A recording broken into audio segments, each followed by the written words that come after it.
ప్రియులారా, పునరుత్థాన ఆదివారంలో మనము కూడుకొని ఉన్నాం. ప్రభు వాక్యం, దివ్య వాక్యాన్ని, దేవుని మాటలను జ్ఞాపకం చేసుకుందాం. చిన్న ప్రార్థన చేసుకుందాం. మహాపరిశుద్ధుడు, మహోన్నతుడు, సర్వాధికారి అయ్యా, నీవు లేని వాటిని ఉన్నట్టుగా పిలిచేవాడు అయ్యా, ఉన్న వాటిని లేనట్టుగా పిలిచేవాడు. దేవా, మా మీద ఉన్న అయ్యా శాపాన్ని కొట్టివేసి ఆశీర్వాదముగా మార్చినవాడు అయ్యా. ఒకప్పుడు మేము దూరస్తులము, ఒకప్పుడు మేము అయ్యా చెడిపోయిన వారు ప్రభా. మమ్మల్ని చూసి ప్రేమించి మా పాపమును శాపమును కడిగి తండ్రి, మీ సన్నిధానములో ప్రభా, పరిశుద్ధుల సమూహములో పరిశుద్ధుడు అని ఆరాధించడానికి ప్రభా మాకిచ్చిన కృప కొరకు వందనాలు, స్తోత్రాలు. వాక్యమై ఉన్న దేవా, మీరే మాతో వాక్యం ద్వారా మాట్లాడి నడిపించి కృప చూపించి ఆదరించమని యేసుక్రీస్తు నామములో స్తుతించి ప్రార్థించి వేడుకుంటున్నాను పరమ తండ్రి, ఆమేన్. హల్లెలూయా. ప్రియులారా, బైబిల్ తెచ్చిన వారు చేతులు చూపుదాం. బైబిల్స్ తీసుకొచ్చారా? దేవుని వాక్యము శ్రేష్టమైనది. ఈ వాక్యములో నుంచి కొద్ది మాటలు జ్ఞాపకం చేసుకుందాం. నెహెమ్యా గ్రంథం 13వ అధ్యాయం. నెహెమ్యా గ్రంథం 13వ అధ్యాయం 2వ వచనాన్ని చదువుకుందాం. నెహెమ్యా గ్రంథము 13వ అధ్యాయము వచనము 2. 412 పేజ్ నంబర్. వారు అన్నపానములు తీసుకొని ఇశ్రాయేలుకు ఎదురు పడక వాని శపించుమని బిలామును ప్రోత్సాహపరిచిరి. అయినను మన దేవుడు ఆ శాపమును ఆశీర్వాదముగా మార్చునని రాయబడినట్టు కనబడెను. మళ్ళా చదువుతున్నాను. అయినను మన దేవుడు ఆ శాపమును ఆశీర్వాదముగా మార్చునని రాయబడినట్టు కనబడెను. దేవునికి స్తోత్రం. హల్లెలూయా. శాపమును ఆశీర్వాదముగా మార్చునని రాయబడినట్లుగా కనబడెను. దైవ వాక్యములో, దేవుని యొక్క దివ్య గ్రంథములో ఒక మాట కనబడుతూ ఉంది. శాపమును ఆశీర్వాదముగా మార్చెను. అందరు చెప్పండి, శాపమును ఆశీర్వాదముగా మార్చెను. శాపమును ఆశీర్వాదముగా మార్చెను. చప్పట్లు కొట్టి ప్రభుని కనపరచగలవా? ఏ శాపాన్ని దేవుడు ఆశీర్వాదంగా మార్చాడు? ఏ శాపము ఆశీర్వాదంగా మార్చబడింది? పితరుల శాపము, క్రియల శాపము, విగ్రహారాధన శాపము, పాపం వలన వచ్చిన శాపము, అన్ని శాపములను దేవుడు ఆశీర్వాదంగా మార్చడానికి పరమును విడిచి భూమి మీదకి వచ్చాడు. చాలామంది యేసుప్రభు ఎందుకు వచ్చాడు అంటే చాలా కారణాలు చెప్తాడు. మానవుల మీద, మనిషి జాతి మీద, అనగా ఆదాము నుంచి యేసుప్రభు వచ్చినంత వరకు సర్వ శరీరుల మీద ఉన్న శాపాన్ని ఆశీర్వాదముగా మార్చడం కొరకు యేసుప్రభు వచ్చాడు. ఎలాగ మార్చాడో వాక్య భాగంలో నుంచి ధ్యానిద్దాం. చూడండి, గలతీయులు రాసిన పుస్తకం, ఆ వాక్యాన్ని పట్టుకోండి. నెహెమ్యా గ్రంథాన్ని పట్టుకోండి. గలతీయులు రాసిన పుస్తకం 3వ అధ్యాయం 4వ వచనం. వ్యర్థముగానే ఇన్ని కష్టములు అనుభవించితిరా, అది నిజముగా వ్యర్థమగునా? ఆత్మను మీకు అనుగ్రహించి మీలో అద్భుతములు చేయించువాడు ధర్మశాస్త్ర 13వ వచనం కూడా చదవండి. 13వ వచనం. ఆత్మను గూర్చిన వాగ్దానము విశ్వాసం వలన మనకు లభించినట్లు అబ్రహాము పొందిన ఆశీర్వచనము, అబ్రహాము పొందిన ఆశీర్వచనం క్రీస్తు యేసు ద్వారా అన్యజనులకు కలుగుటకై క్రీస్తు మన కోసము శాపమై మనలను ధర్మశాస్త్రము యొక్క శాపము నుండి విమోచించెను. ఇందును గూర్చి మ్రాను మీద వేలాడిన ప్రతివాడును శాపగ్రస్తుడు అని వ్రాయబడి ఉన్నది. 14వ వచనం. క్రీస్తు మన కోసము శాపమై మనలను ధర్మశాస్త్రము యొక్క శాపము నుండి విమోచించెను. స్తోత్రం చెప్దాం. ప్రియ, వాక్యాన్ని జాగ్రత్తగా వినండి. మనమందరము శాపమునకు దాసులమైన మనలను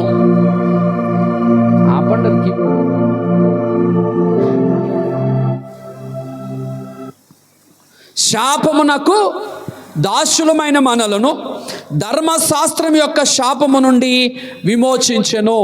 శాపమునకు, పాపమునకు, అతిక్రమమునకు, మాలిన్యమునకు, చెడ్డ కార్యములకు బానిసలైన మనలని విడిపించటం కొరకు ధర్మశాస్త్రము కింద ఆయన దూరినవాడు, ధర్మశాస్త్రము కింద ఆయన తలను పెట్టిన వాడై ధర్మశాస్త్రమును తను ఆచరించి, ధర్మశాస్త్రాన్ని పాటించి, ధర్మశాస్త్రమును నెరవేర్చి, ధర్మశాస్త్రములో ఏవైతే శాపములు ఉన్నాయో ఆ శాపములన్నిటినీ కొట్టివేయటం కొరకు, వాటిని విరగగొట్టడం కొరకు, ఆ శాపపు మ్రాను, ఆ శాపపు కాడిని విరగగొట్టడం కొరకు దానిని వినండి, దానిని మన భుజం మీద నుంచి తీసివేయడం కొరకు.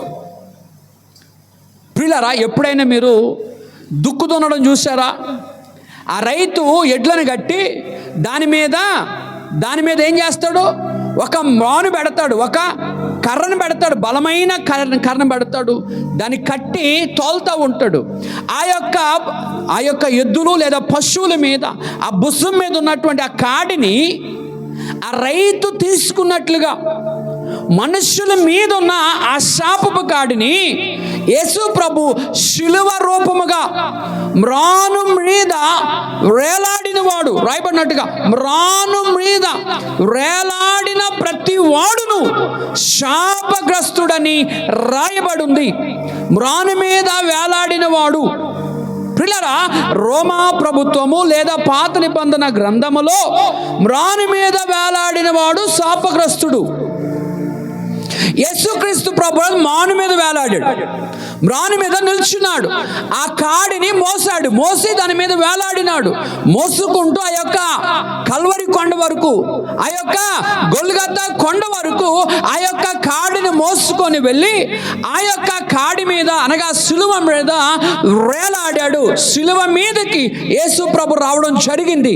కారణం ఏంటంటే మనుషులందరి శాపము, మనందరి పాపము, మనందరి దోషము, మనందరి అనీతి, మనందరి దౌర్భాగ్యమైన పరిస్థితి, మనందరి యొక్క పాపము యొక్క ప్రక్షాళన కొరకు, మనందరి పాపము యొక్క జీతము లేదా పాపము యొక్క పర్యవసానము యేసు మీద పడింది కనుక రాయబడినట్లుగా మ్రాను మీద వేలాడిన వాడు శాపగ్రస్తుడు. శాపగ్రస్తమైన మరణాన్ని అనుభవించాడు. పాపము లేనివాడు, దోషము లేనివాడు, ఏ యొక్క అపవిత్రత లేనివాడు అయినటువంటి పరిశుద్ధుడు శిలువ మీద శాపగ్రస్తమైన మరణాన్ని అనుభవించాడు. వాక్యం చూడండి, ద్వితీయోపదేశకాండం 21వ అధ్యాయము 22వ వచనం. ద్వితీయోపదేశకాండము 21వ అధ్యాయము 22వ వచనం. 163వ పేజీ. మరణ శిక్షకు తగిన పాపము ఒకడు చేయగా, మరణ శిక్షకు తగిన పాపము ఒకడు చేయగా అతన్ని చంపి మ్రాను మీద వేలాడదీసిన ఎడల, మరణ శిక్షకు తగిన పాపము ఒకడు చేయగా, జాగ్రత్తగా వినండి, మరణ శిక్షకు తగిన పాపము, మరణ శిక్షకు అనుభవానికి, అనగా మరణ శిక్షకు తగినటువంటి నేరము చేస్తే, మరణ శిక్షకు తగినటువంటి పాపము చేస్తే, మరణ శిక్షకు తగినటువంటి క్రియలు చేస్తే వాడిని తీసుకొని వెళ్ళి అతను చంపి మ్రాను మీద వేలాడదీసిన ఎడల, మ్రాను మీద వేలాడదీసిన ఎడల, పాపము లేదా మరణమునకు తగిన పాపము చేసిన ఎడల. వింటున్నారా? ఒకడట మరణమునకు తగిన పాపము చేసిన ఎడల వాడిని తీసుకెళ్ళి మ్రాను మీద వేలాడబెట్టాలి. జాగ్రత్తగా వినండి. ఒకడు, అనగా ఒక వ్యక్తి మరణానికి తగిన పాపము చేస్తే, మరణానికి తగినటువంటి దోషము చేస్తే ఆ మరణ శిక్ష అనుభవించవలసిన వ్యక్తి ఆ పాపము చేసిన వ్యక్తిని తీసుకొని వెళ్ళి సిలువ మీద లేదా మ్రాను మీద వేలాడదీయాలి అన్నది ధర్మశాస్త్రము, పాత నిబంధన గ్రంథం. అయితే అదే విషయము రాయబడినట్లుగా మ్రాను మీద వేలాడబడిన యేసు ప్రభు ఏ పాపమునకు తగిన లేదా మరణమునకు తగిన పాపము చేశాడు? జాగ్రత్త వినండి. ఒకడట మరణమునకు తగిన పాపము చేస్తే వాడిని తీసుకెళ్ళి మ్రాను మీద వేలాడబెట్టాలి, వేలాడదీయాలి. యేసు ప్రభు ఏ పాపము చేశాడు? మరణానికి అనుకూలమైన లేదా మరణానికి సమానమైన పాపము యేసు ప్రభు ఏం చేశాడు? ఆయన తీసుకెళ్ళి మ్రాను మీద వేలాడదీశారంటే బైబిల్ రాయబడుతుంది, మన నిమిత్తము లేదా నీ నిమిత్తము లేదా నా నిమిత్తము అతడు సిలువ మ్రాను మీదకి ఎక్కాడు. యెషయా గ్రంథము 53వ అధ్యాయం 4, 5, 6 వచనాలు ఉంటుంది. మన అతిక్రమ క్రియలను బట్టి అతడు గాయపరచబడెను. అక్కడ రాయబడుతుంది, మన సమాధానార్థమైన శిక్ష అతని మీద పడెను, మనము పొందవలసిన పాపపు శిక్ష మనం పొందవలసిన, మరణపు శిక్ష మనం పొందవలసిన, గాయాలు మనం పొందవలసిన, అతిక్రమము మనం పొందవలసిన, దోషము మనం పొందవలసిన సమస్తాన్ని యేసు ప్రభు మనకి బదులుగా శాప మరణాన్ని పొందాడు. మనకి బదులు అని అంటున్నాడు. శాపమును ఆశీర్వాదంగా మార్చాలని, శాపాన్ని ఆశీర్వాదంగా మార్చాలను. శాపం ఏంటి? మనుష్యులు చేసిన ప్రతి అతిక్రమమే శాపము. శాపం అనగా మ్రాను మీద వేలాడితే శాపము, మరణ శిక్షకు తగిన తప్పు చేయటము శాపము. ఇంకో మాట చూడండి, యెహోషువ గ్రంథం 8వ అధ్యాయము 29వ వచనం. యెహోషువ గ్రంథము 8వ అధ్యాయం 29వ వచనం.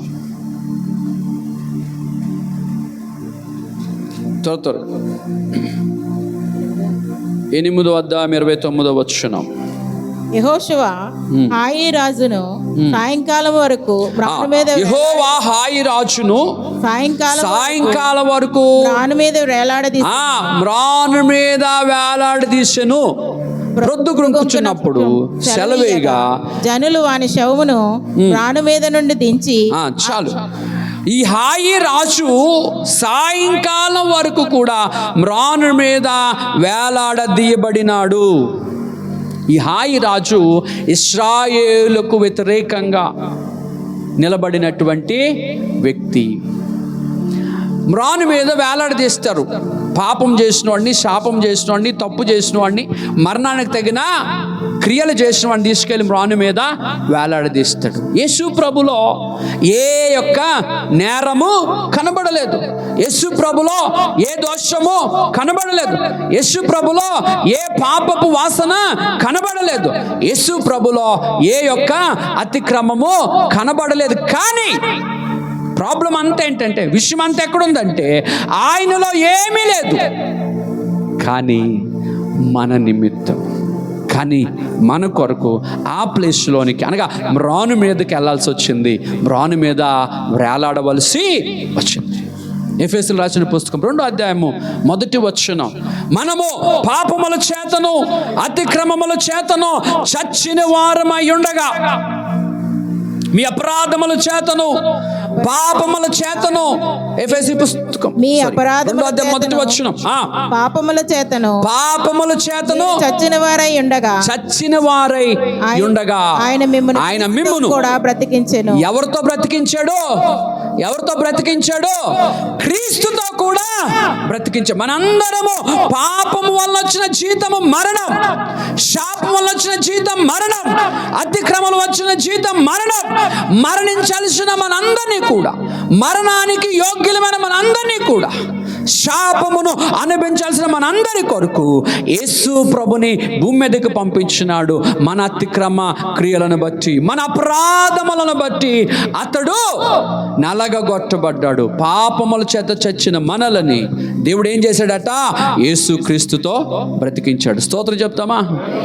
నువ్వు బ్రతికించున్నావు, ఈరోజు బ్రతికున్నావు, ఆత్మలో బ్రతికున్నావు, శారీరకంగా బ్రతికున్నావు, పరలోకములు నిత్యము బ్రతుకుతుంటావు. కారణం ఏంటంటే యేసు ప్రభు నీ కొరకు, నా కొరకు ఆ పాప మరణాన్ని అనుభవించినాడు. అంతేకాదు, ఇక్కడ ఇంకొక మాటను చూపించాలని ఆశపడుతున్నాను. చూడండి, నెహెమ్యా గ్రంథం 13వ అధ్యాయము 2వ వచనం.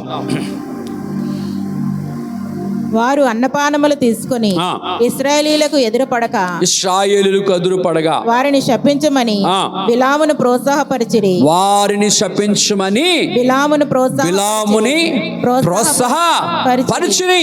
అయినను మన దేవుడు ఆ శాపమును ఆశీర్వాదముగా మార్చినని వ్రాయబడినట్టు ఆమేన్. దేవుని స్తోత్రం. అయినను మన దేవుడు ఆ శాపాన్ని చెప్పండి, శాపాన్ని ఆశీర్వాదంగా మార్చాడు. కన్నీరుని, కీర్తనలు ఉంటుంది, ఆ యొక్క మన కన్నిటినైనా నాట్యముగా మార్చువాడు. మన పేదరికాన్ని, కొరింథీ పుస్తకంలో ఉంటుంది, మన యొక్క పేదరికాన్ని, దారిద్రతను తీసివేయడానికి ధనవంతుడు దారిద్రుడికి వచ్చి మనము ధనవంతులు కావాలనని అతడు దారిద్రుడు అయ్యాడు. మనం ఆస్వాదించబడాలని శాపముగా మలచబడ్డాడు. మనము ఆస్వాదించబడాలని శాపముగా అయితే నీ మీద, నా మీద శాపవచనం పలుకుతున్న వారు ఎవరో వాక్యంలో నుంచి చూద్దాం. చూడండి, మొదటి 2వ సమూయేలు గ్రంథం 16వ అధ్యాయం 12వ వచనం. 2వ సమూయేలు గ్రంథం 16వ అధ్యాయము. యెహోవా నా శ్రమను లక్ష్య పెట్టునేమో, వాడు పలికిన శాపమునకు బదులుగా. జగతి అందరూ దయచేసి ఆ మాటని జ్ఞాపకం చేసుకోండి, అండర్లైన్ చేసుకోండి. యెహోవా నా శ్రమను లక్ష్య పెట్టినేమో, వాడు పలికిన శాపమునకు బదులుగా యెహోవా నాకు మేలు చేయునేమో. చాలు. దేవుని స్తోత్రం. చేతులు తెచ్చిన స్తోత్రం చెప్పండి, మనసు తెచ్చిన స్తోత్రం చెప్పండి. ఇక్కడే ఉంటే స్తోత్రం చెప్పండి. ఇక్కడే ఉన్నావా? వాక్యం వింటున్నావా? జాగ్రత్త. యెహోవా నా శ్రమను లక్ష్య పెట్టునేమో, యెహోవా నా కష్టమును లక్ష్య పెట్టినేమో, యెహోవా నా కన్నీరుని లక్ష్య పెట్టినేమో, యెహోవా నా బాధను లక్ష్య పెట్టినేమో, యెహోవా నా పేదరికమును లక్ష్య పెట్టినేమో, యెహోవా నా ఒంటరితనమును లక్ష్య పెట్టినేమో, యెహోవా నేను వెలివేయబడము లక్ష్య పెట్టినేమో. అంటే అర్థం ఏంటంటే చూసినేమో, నా శ్రమని, నా కన్నీరుని యెహోవా లక్ష్య పెట్టినంటే దృష్టి పెట్టునేమో. జాగ్రత్తగా వినండి. హలో, జాగ్రత్తగా వినండి. దేవుడు నా కన్నీరుని లక్ష్య పెట్టినేమో. వచ్చిన భాగం అద్భుతమైనటువంటి మాట అంటున్నాడు ఆయన. దేవుడు నా కన్నీరుని లక్ష్య పెట్టినేమో, వాడు పలికిన శాపమునకు బదులుగా దేవుడు నాకు ఆశీర్వాదం ఇచ్చును, మేలు చేయనేమో. దేవుని స్తోత్రం. మన శత్రువు ఎవడండి? వాడు యెహోవా నా శ్రమ లక్ష్య పెట్టినేమో, వాడు పలికినా. ఎవరు పలికినా? ఒకళ్ళ కోపం, ఏట్రా మాట్లాడుతున్నావు అంటాం. నువ్వు నష్టపోవు, నువ్వు బాగుపడవు, నువ్వు చెడిపోవు అని ఎవరైనా అన్నారనుకో, ఏమంటాం? ఏమిరా నువ్వు ఎలా చేస్తున్నావు? ఎంత పెద్దోడైనా ఏమంటాం? ఇప్పుడు మీరు నాకన్నా చిన్నోళ్ళు అనుకో, నేను ఏదైనా అలాంటి మాట అన్నాను అనుకో, ఏం పాస్టర్ అంటారనరా? జాగ్రత్తగా అందరూ వినండి, చెవులు తెచ్చిన వాళ్ళు. వాక్యం చూడండి. యెహోవా నా శ్రమను లక్ష్య పెట్టినేమో. మీరందరూ ఎందుకు వచ్చారు ఉదయవేళ? దేవుడు నా కన్నీరు చూస్తాడేమో, దేవుడు నా పేదరికాన్ని చూస్తాడేమో, దేవుడు నా రోగాన్ని చూస్తాడేమో, దేవుడు నా భర్త పరిస్థితిని చూస్తాడేమో. ఏదో ఒకరోజు దేవుడు చూసి వాడు పలికిన శాపమునకు బదులుగా, వాడు పలికిన అపరాధమునకు బదులుగా, వాడు పలికిన నష్టమునకు బదులుగా, వాడు పలికిన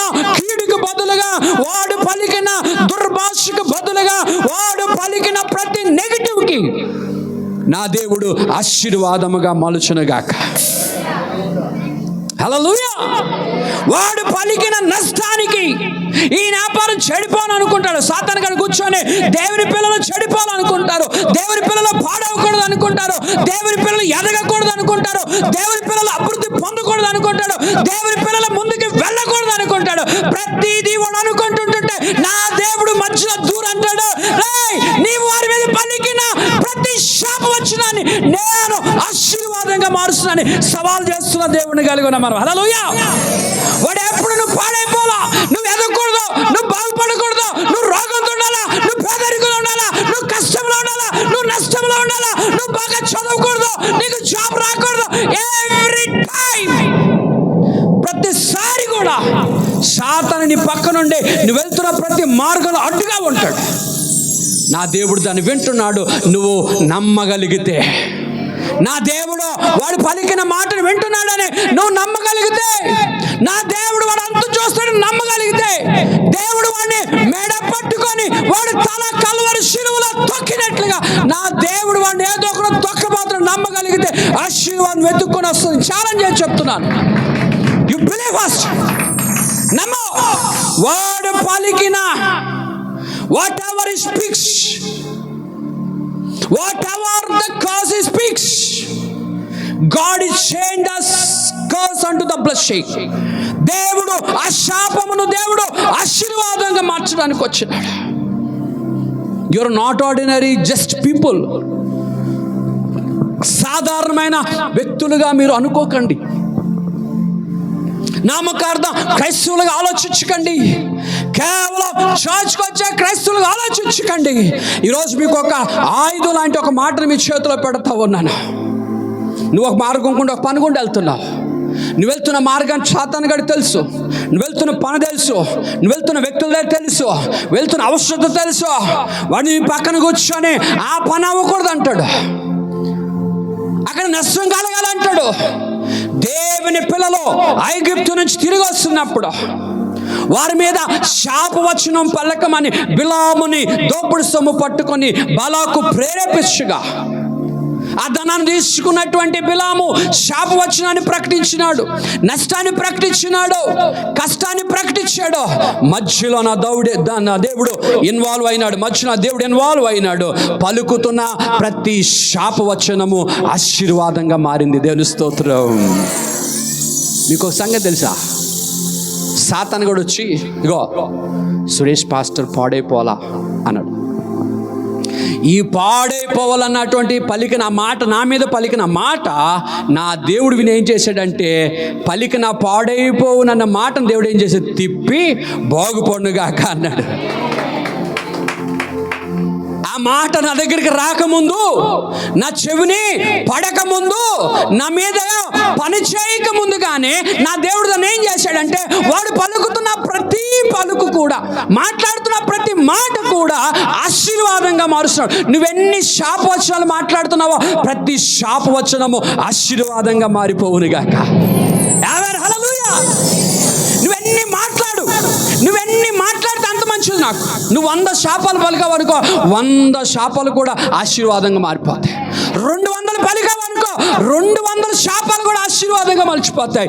1000 తిట్లు తిట్టావనుకో, 1000 తిట్లు కూడా ఆశీర్వాదంగా మారిపోతాయి. నీ నోరు అలసిపోయి నువ్వు ఊరుకోవాలా, నీ శక్తి పోయి నువ్వు ఊరుకోవాలి తప్ప, నా దేవుడు మధ్యలో దూరి నువ్వు పలుకుతున్న ప్రతి శాపాన్ని దేవుడు ఆశీర్వాదంగా మారుస్తున్నాడు. మొదటి నుంచి దేవుని ప్రజల మీద ఉన్న ఆశీర్వాదం. దేవుని స్తోత్రం. నమ్ముతావా సహోదరి? నమ్ముతావా సహోదరి? పరిచర్యకు వచ్చిన కొత్త దినాల్లో, సేవకు వచ్చిన కొత్త దినాల్లో ఎలా సేవ చేస్తాడో, ఎలా ప్రార్థన చేస్తాడు, ఎలా సేవ చేస్తాడు, ఎలా వాక్యం చేస్తాడు, పోతా పని చేయ, పనికిరావు, సేవకు పనికిరావు. నువ్వు అసలు క్యాపబుల్ లేనివాడివి, సామర్థ్యత లేనివాడివి, శక్తి లేనివాడివి, జ్ఞానము లేనివాడి, అనుభవం లేనివాడివి. ఇవన్నీ పలికి పలికి పలికి నోరలిసిపల్ల సందుల్లో రోడ్డు మీద కూర్చొని పాపం ఎదురు చూస్తూ ఉన్నారు. వాళ్ళు పలికిన ప్రతి దాన్ని దేవుడు ఆశీర్వాదంగా మార్చాడు. హల్లెలూయా. నీ దేవుడు నీకంటే ముందుగా నీ పక్షముగా బాధ్యత కలిగి ఉంటాడు. నీకంటే నీ దేవుడు ముందుగా సాతానుగాడు పలికిన మాట వింటాడు. వాడు ఎవడాడు చెప్పండి. వాడు పలికినా, ఎవరు పలికినా చెప్పండి వాడిని. ఫ్రెండా? ఆయన ఏమైనా ఫ్రెండా? ఫ్రెండ్ అన్న సోదరు చెప్పండి. ఫ్రెండ్ కాదు కదా. ఏకవచనం పెట్టి మాట్లాడుతుంది, వచనం ఏకవచనం పెట్టి మాట్లాడుతుంది. వాడు పలికినా అంటే ఎవడు పలికినా యొక్క పలుకు ఆశీర్వాదంగా మారిపోద్ది. స్తోత్రం. ఒకళ్ళు ఈడు పలికాడు అనుకోండి, ఈడు పలికినది ఆశీర్వాదంగా మారిపోతుంది. కొంచెం వెనకాల అనుకోండి, ఆడి పలికాడు అనుకో ఆశీర్వాదంగా మారిపోద్ది. ఈ ముందుంటే ఆయన పలికాడు అనుకో వాడు పలికాడు ఆశీర్వాదం. ఈ పక్కోలు పలికారు అనుకో ఆశీర్వాదంగా మారిపోద్ది. ఈ పక్కోలు పలికారు అనుకో ఆశీర్వాదంగా మారిపోతుంది. అల్లా ఎదురున్నాడు పలికాడు అనుకో ఎవడ పలికిన ఆశీర్వాదంగా మారిపోద్ది. స్తోత్రం. హల్లెలూయా. ఎవరు పలకని నో ప్రాబ్లం, ఎంతమంది పలకని నో ప్రాబ్లం. లోకమంతా ఏకమైపోయి పలికిన ప్రతి పలుకు కూడా ఆశీర్వాదంగా మార్చు దేవుడు నా దేవుడు. దేవుని స్తోత్రం. అయినను వారు పలికినను, వారు మాట్లాడినను, వారు అనినను, వారు దూషించినను ప్రతి దూషణ మాటలు కూడా ఆశీర్వాదంగా మారిపోవును గాక. దేవుని స్తోత్రం. వాళ్ళు మార దగ్గరకు వచ్చారు. ఆ యొక్క ఇశ్రాయేల్ ప్రజలు ఐగుప్తు నుంచి వస్తూ ఆ యొక్క ప్రాంతానికి వచ్చినప్పుడు, మార దగ్గరకు వచ్చినప్పుడు నీళ్లు చేదుగా ఉన్నాయి. చేదైన నీళ్లు తాగితే చచ్చిపోతున్నారు, తాగితే విషం ఉంది, తిట్టుకుంటున్నారు, గొనుక్కుంటున్నారు. ప్రభు అన్నాడు, ఏ మోషే భయపడు, కంగారు పడు, కాగు, ఇగో ఆ చేదైన నీళ్ళంతా కూడా మర్చిపడతాయి. ఈ చెట్టు తీసుకెళ్ళి అందులో, ఈ చెట్టు తీసుకెళ్ళి చిన్న చెట్టు తీసుకెళ్ళి అందులేసి అన్నాడు. ఏమండి మీరు ఇంటికి వెళ్ళి చెట్లు వేయండి, మీ నీళ్ళలో చెట్లు వేయండి, మారుతాయని చూద్దాం.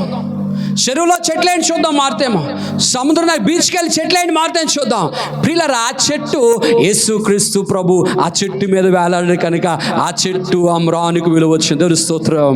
ఆ చెట్టు మీద ఉన్నాడు, అమ్రాను మీద ఉన్నాడు. ఆ అమ్రాను మీద ఉన్నవాడు ఆ చేదైన నీళ్ళలోనికి వెళ్ళాడు, అడుగు పెట్టాడు. ఆయన మధురమైన ఆ చేద నీళ్ళు మధురములుగా మారిపోయాయి. దేవుని స్తోత్రం.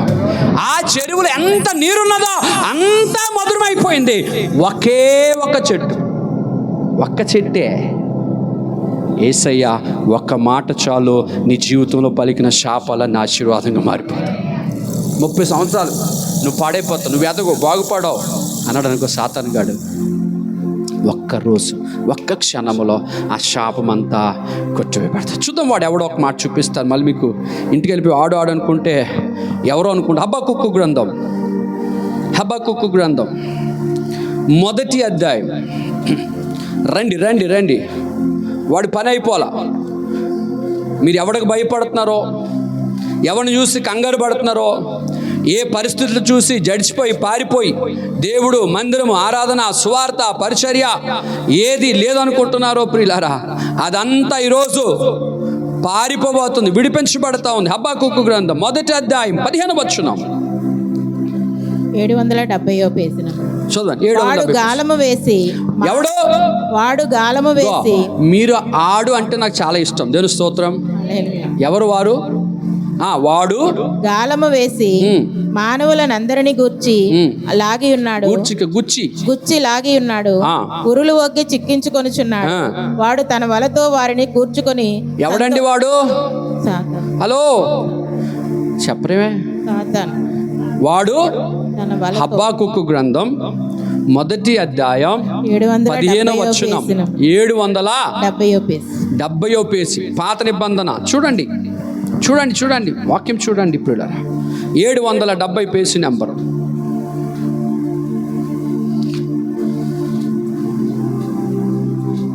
హల్లెలూయా హల్లెలూయా. తీసారా?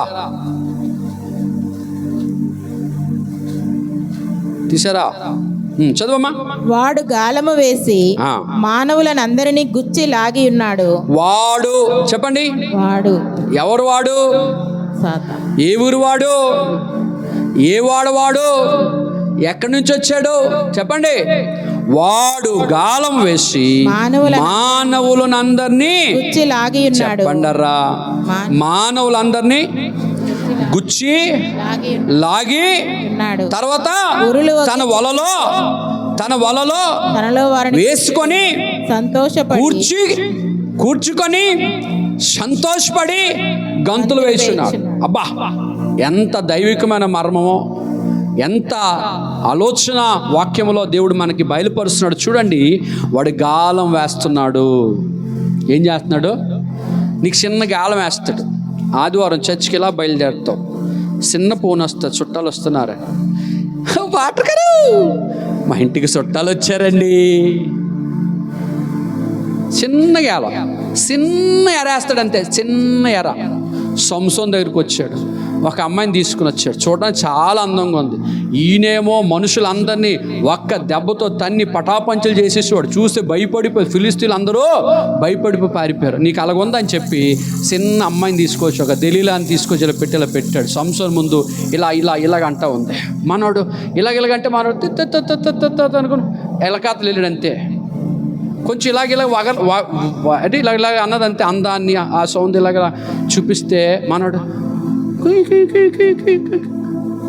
చూడు, కుక్క పిల్లకి రొట్టె ముక్క వేస్తే అనుకున్నా అలాగే వెళ్ళిపోయినాడు. పట్టుకుంది అంతే. పట్టుకొని గాలం వేసి సంసోన్ లాగింది. గాలం వేసి సంసోన్. మనకేం గాలం వేస్తుంది? మనకి ఏమీ గాలం వేయడు. అంటే అంత బలమైన గాలాలు వేయడు. మనకేం చేస్తే తెలుసా? మన ముందు టీవీ పెడతాడు, ప్రార్థన టైం. అంతెందుకు అంత పెద్ద టీవీ నీకు వేస్ట్, నీ ముఖానికనే చిన్న ఫోన్ తెచ్చాడు. నీకు అంత ఎర వేస్ట్, చిన్నది పెట్టాడు అంతే. మేము ఆన్లైన్లో ప్రార్థన చేస్తే కొంతమంది ఆన్లైన్లో ప్రార్థన కొత్త తపాని ఎగిరిపోతుంటాడు. అప్పుడే ఫోన్ వేసి ఇదేంటి ఇప్పుడు వచ్చేటప్పటికే మహిమ అయిపోయాడంటే సార్కి ఇంకో ఫోన్, ఇంకో ఆన్లైన్, ఇంకొక సిస్టమ్, ఇంకొక వర్క్ చేయాలి. మరి ఇక్కడ ప్రార్థనలు ఉంటే అక్కడ వర్క్ చేయలేరు కదా. అంతే, చిన్న గాలం వేసి. మనకేం కాదు, మేము పెద్దోళ్ళు అండి, మేము భక్తి పనులు అండి, ప్రార్థన అనుకోకండి దయచేసి. మీకు చిన్నది అంతే, చిన్న కూలి పని దొరుకుతుంది. వారం అంతా పని దొరకదు, ఆదివారం చిన్న పని దొరుకుతుంది. 500 అంటే గాలం 100, 500. నేను ఎందుకు ప్రాక్టికల్ చెప్తున్నాను, లైవ్లో వస్తే రాని అని కరెక్ట్గానే వస్తుంది. 500 ఎర, ఫుడ్ ఎర, చుట్టము ఎర, అమ్మాయి ఎర, అబ్బాయి ఎర, అన్నీ వేసి చిన్న ఎర్రలేసి ఏం చేస్తున్నాడు వాడు? గాలం వేసి ఏటట మానవులనందరినీ గుచ్చి లాగి పడుకోబెడుతున్నాడు. వాడు వల వేసి ఎరేసి మళ్ళీ పట్టి సంతోషపడుతున్నాడు. ఎవరో అపవాది సాతాను. వాడు మన నష్టాన్ని చూసి సంతోషపడుతున్నాడు. వాడు మన కష్టాన్ని చూసి సంతోషపడుతున్నాడు. మన యొక్క శాపాన్ని చూసి ఇలాగే ఉండాలి, వీళ్ళు శాపరస్తులుగా ఉండాలి, వీరు పేదవాళ్ళుగా ఉండాలి, వీరు భక్తులు ఎదగకూడదు, ప్రార్థనలు ఎదగకూడదు, దేవుని పని చేయకూడదు, ప్రార్థనలో ముందుకి నడవకూడదు, ఏది దేవునికి ఇవ్వకూడదు, దేవుని నుంచి పొందుకోకూడదు. వీరు నష్టంలో ఉండాలి, వీరు కష్టంలో ఉండాలి, వీరు శ్రమ పడాలి, వీరు దాస్యములో ఉండాలి, వీరు పాపములో ఉండాలి, దాస్యములో ఉంచి నష్టములో ఉంచి మనందరి జీవితాల్లో ఏడిపించి సంతోషిస్తున్నవాడు భూమి మీద ఒకే ఒకడు. ఆడి పేరు సాతానుగాడు. వాడు తల చెదకొట్టడానికి నా యేసు ప్రభు 2000 సంవత్సరాల క్రితం భూమి మీదకి వచ్చాడు. ఆయన వచ్చి ఏమన్నాడు తెలుసా? అపవాది క్రియలను ఆయన లయపరచడానికి వచ్చిన వాడు. దేవుని స్తోత్రం. అపవాది పనులకు ముగింపు పలకడానికి వచ్చిన వాడు. అపవాదు పలికిన మాటకు బదులుగా శాపము బదులుగా దేవుడు ఆశీర్వాదం ఇవ్వడానికి వచ్చినాడు. వాడు పలికిన మాటలకు. ఇప్పుడు చూడండి సమూయేలు గ్రంథం, చూడండి ముగించుకొని. సమూయేలు గ్రంథం, 2వ సమూయేలు గ్రంథం 16-12. ఇప్పుడు చూడండి, మీకు అర్థమవుతుంది వాడెవడో, వాడు పలికిన మాట ఏటో. యెహోవా నా శ్రమను లక్ష్యపెట్టునేమో. యెహోవా నా శ్రమను లక్ష్యపెట్టునేమో. వాడు పలికిన శాపమునకు బదులుగా. ఎవరు పలికిన? వాడు పలికిన. ఎవరు పలికిన? వాడు పలికిన శాపమునకు బదులుగా నా దేవుడు ఆశీర్వాదం చేయబోతున్నాడు. హల్లెలూయా. వాడు పలికిన ప్రియులరా బలం తెచ్చుకోండి, ప్రియులరా శక్తి తెచ్చుకోండి, ప్రియులరా విశ్వాసములో నూతనమైన స్టెప్లోనికి ఇంకొక అడుగు పైకి ఎదగండి. వాడి యొక్క క్రియలను లయపరచడానికి, అపవాది క్రియలను లయపరచడానికి వచ్చిన వాడు, అపవాది యొక్క ఉద్దేశాలను సమాధి చేయడానికి వచ్చిన వాడు, మరణ శాసనాన్ని తిరిగి రాయడానికి వచ్చిన వాడు, మనుషుల మీద ఉన్న శాపనంతటిని తీసుకొని ఆశీర్వాదంగా మార్చడానికి వచ్చిన వాడు. వాడు పలికిన, ఎవడు పలికినా? అపవాది పలికిన నష్టానికి కష్టానికి బదులుగా ఆశీర్వచనాన్ని పలకడానికి ఇవ్వటానికి వచ్చినవాడు. నువ్వు ఈరోజు కష్టం అనిపిస్తున్నావా? అయితే యేసయ్య పెట్టింది కాదు. ఈరోజు నష్టం అనిపిస్తున్నావా? యేసయ్య ఇచ్చింది కాదు. వాడు నీకు ఎరయేశాడు, వాడు నీకు నష్టాన్ని కలుగు చేస్తున్నాడు. వాడు పలికిన నష్టానికి బదులుగా నీ దేవుడు ఆశీర్వచనాన్ని పలుకుతూ ఉన్నాడు. బైబిల్ చెప్తుంది యెషయా గ్రంథంలో, లెమ్ము తేజరిల్లము, యెహోవా మహిమ నీ మీద ఉదయించును. లే, నిల్చో, భక్తిలో నిల్చో, విశ్వాసంలో నిల్చో, ప్రార్థనలో నిల్చో, వాక్యమందు నిల్చో, వాక్యములో స్థిరముగా ఉండు, వాక్యం వైపు చూడు. ఈరోజు ఒక ఆలోచనకి రా. నువ్వు కలిగి నీ మీద ఉన్న ప్రతి నష్టాన్ని వాడు పలికినదే నీ దేవుడు నువ్వు అనుమతిస్తే, నీ దేవుడికి చేయటానికి నువ్వు అనుమతిస్తే, దేవా ఈ నష్టాన్ని, ఈ కష్టాన్ని, ఈ శాపాన్ని నువ్వు ఆశీర్వాదంగా మారుస్తావు. వాడు పలికిన శాపానికి బదులుగా నా దేవుడు ఆశీర్వాదాన్ని ఇవ్వబోతావు. ఆయన ఆశీర్వాదానికి దేవుడు, ఆయన మేలులకు దేవుడు ఆయన. అంతే తప్ప నష్టానికి కష్టానికి దేవుడు కాదో. వాడు పలికాడు, వాడు సాతానుగా నిత్యము పలుకుతున్నాడు కనుక అంటున్నాడు, నా దేవుడు వాడు పలికిన శాపమునకు బదులుగా. స్తోత్రం చెప్పండి, బదులుగా స్తోత్రం చెప్పండి.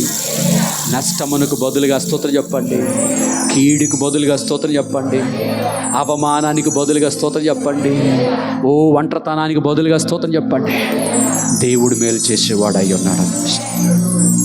వాక్యం ఇంటికెళ్ళి జ్ఞాపకం చేసుకో. ఇంటికెళ్ళి ఒకసారి దాన్ని రిమైండ్ చేయి.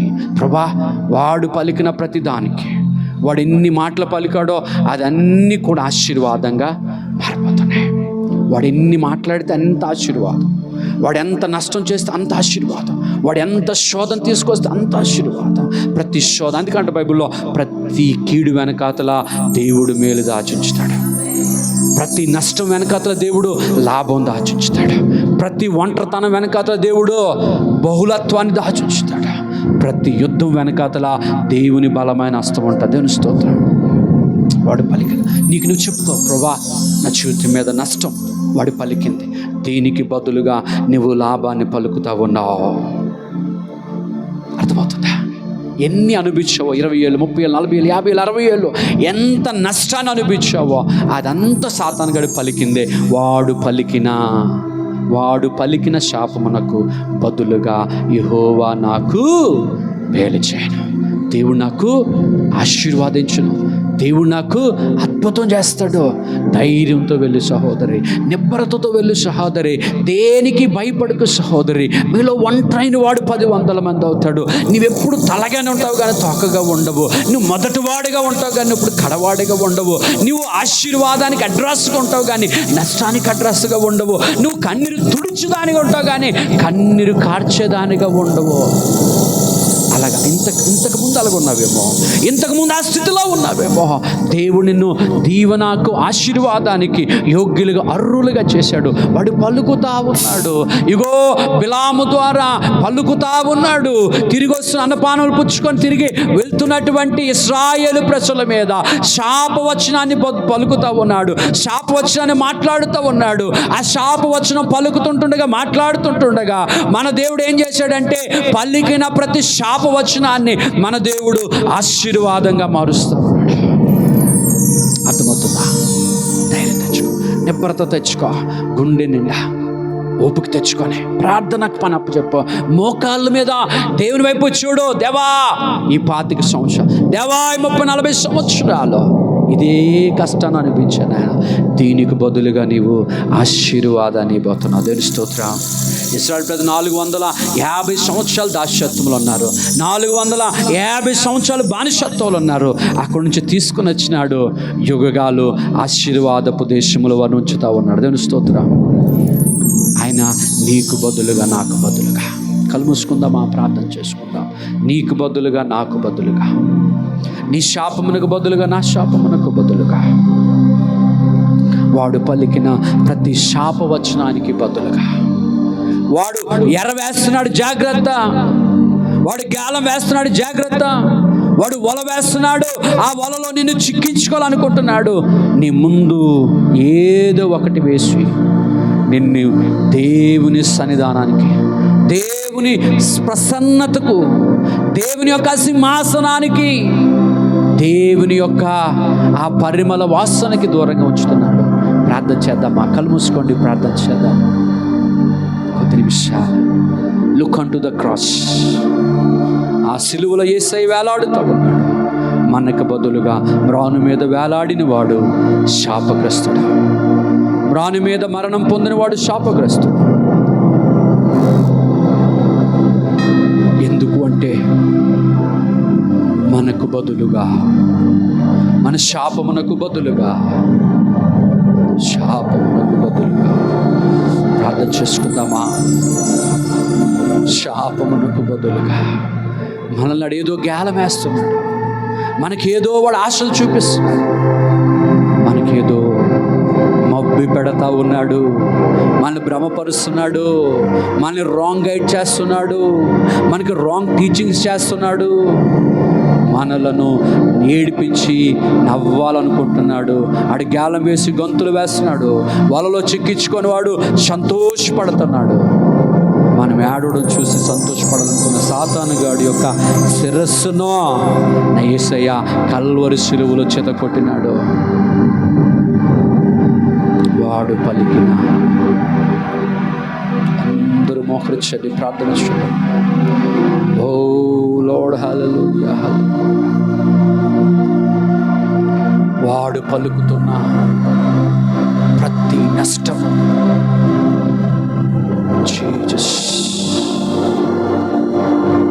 దేవుని వాక్యం వింటున్న ప్రియ దైవసన్, దేవుని వాక్యం వింటున్న ప్రియమైన దేవుని బిడ్డలారా, దైవసనులారా, మీరెవరైనప్పటికీ కూడా మన పరిచర్యను, మన సంఘాలను అని కాదు, మన వ్యక్తిగత ఆత్మీయ జీవితాలు పాడు చేయాలని వాడు పలుకుతున్న ప్రతి శాపము, ప్రతి నష్టము కూడా ఈరోజు దేవుడు దానిని ఆశీర్వాదంగా మారుస్తూ ఉన్నాడు. వింటున్న సహోదరి, వింటున్న సహోదరుడా, నీ మీద పలకబడిన, నీ మీద ప్రకటించబడిన ప్రతి మరణ శాసనము ఆశీర్వాదముగా మారిపోతుంది. మొర్దెకై మీద ప్రకటించబడిన అనుకున్నటువంటి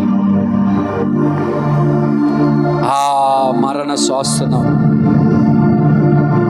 ఆ యొక్క పరిస్థితి, ఏ మరణ శాసనాన్ని ఇవ్వాలని హామాను ప్రయత్నం చేశాడో, ఏ ఉరికంబం మీద హామాను మొర్దెకైని ఉరి తీయాలనుకున్నాడో, అదే ఉరికంబం మీద హామాను వేలాడదీయబడినట్లుగా ఇశ్రాయేలు ప్రజలమైన మన మీద, దేవుని సొత్తైన మన మీద సాతానుగాడు పలికిన ప్రతి నష్టము వాడి మీదకనే, అలాగనే వాడు తవ్విన ప్రతి గుంట వాడి కోసమే అని నమ్మిన వారమై ప్రభు వైపు చూద్దాం. ప్రభువా, నా పట్ల నీకున్న ప్రేమ, నా పట్ల నీకున్న అధికమైన వాత్సల్యత బట్టి స్తోత్రం నాయన.